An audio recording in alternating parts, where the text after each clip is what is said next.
Sebab belajar dia punya ilmu. Ya, ada orang yang alim itu karena sebab belajar. Kalau tanpa belajar bisa alim? Tidak bisa. Orang yang tahu itu karena diberi tahu. Kalau tidak diberi tahu, bisa tahu? Tidak tahu. Itu manusia alim. Tapi Allah itu tahu. Apa yang diketahui? Segala sesuatu. Ya, segala sesuatu itu diketahui oleh Allah. Keberadaannya, keadaannya, sifat-sifatnya semuanya diketahui. Kamu tahu karena diberi tahu. Tapi Allah tahu, tidak ada yang beritahu. Karena Allah Maha Alim. Luasnya ilmu Allah itu luar biasa.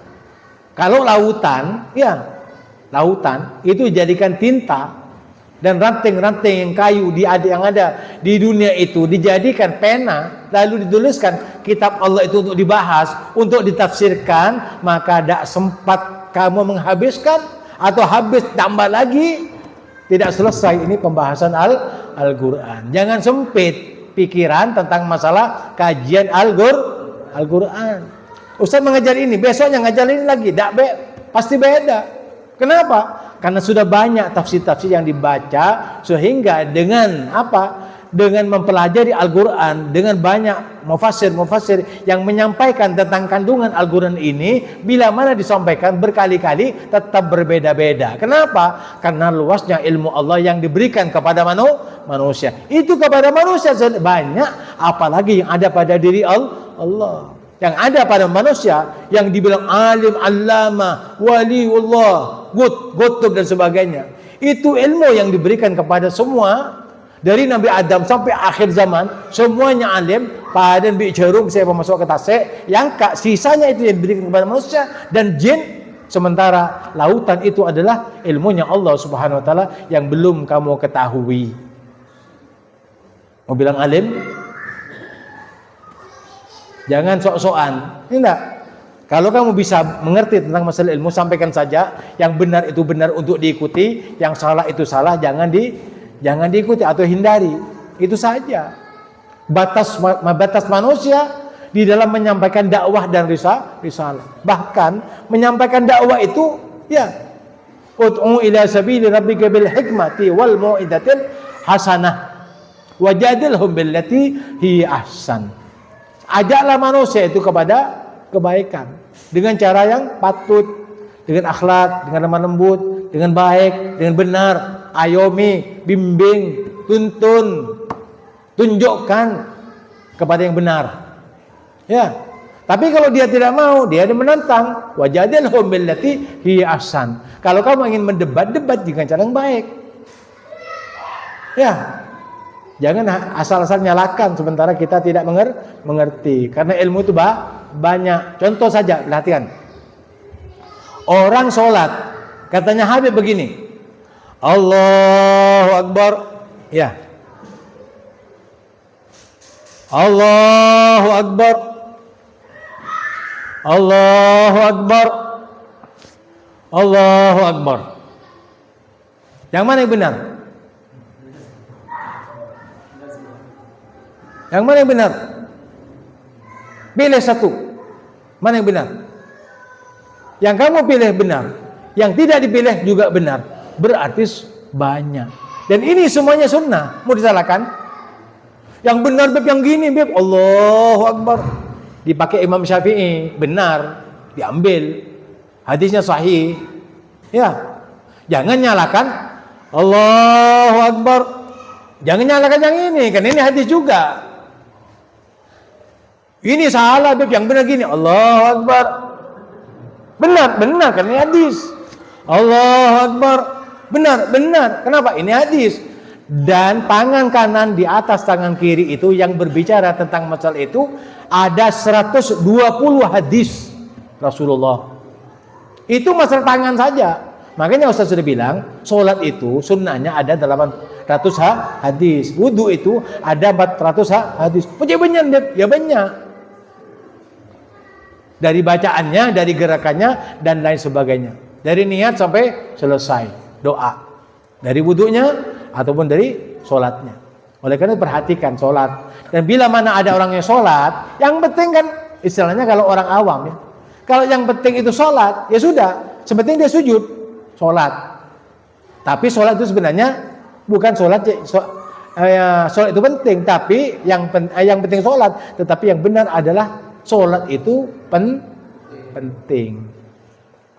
Itu yang perlu kita terus bawa hati kita itu kepada sholat. Sholatnya dan di luar sholat tetap sholat, tetap ingat kepada Allah.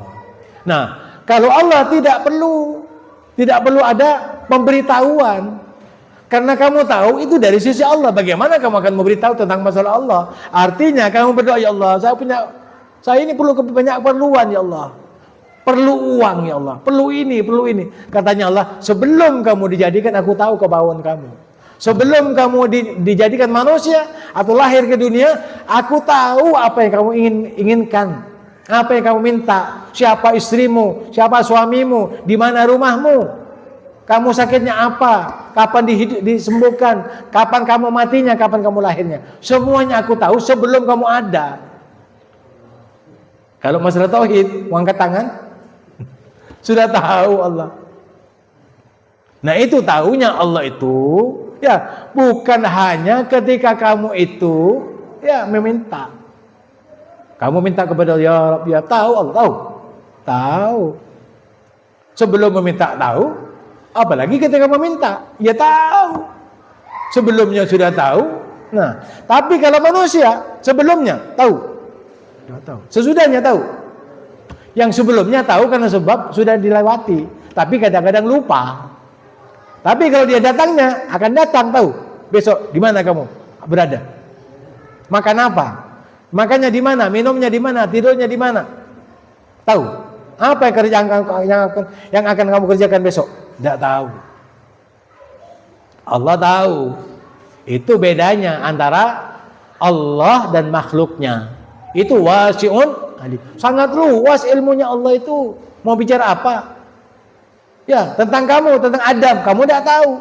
Kalau tidak diceritakan dalam Al-Quran, kamu tidak tahu siapa Adam itu, siapa Habil, Iklimah dan Labuda itu siapa, tidak tahu.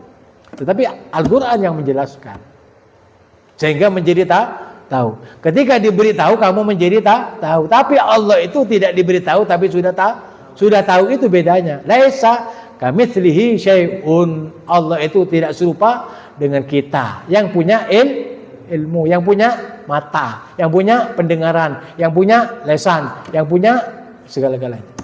Karena kepunyaan kamu itu dari sisi Allah. Faham? Nah, kalau kamu bisa mengambil ini pelajaran, kamu tidak susah-susah hidup itu. Jangan buat susah. Hidup itu tidak susah. Jangan dibuat ruwet, karena hidup tidak ruwet. Sudah ada aturannya, sudah ada relnya, sudah ada jalan-jalannya.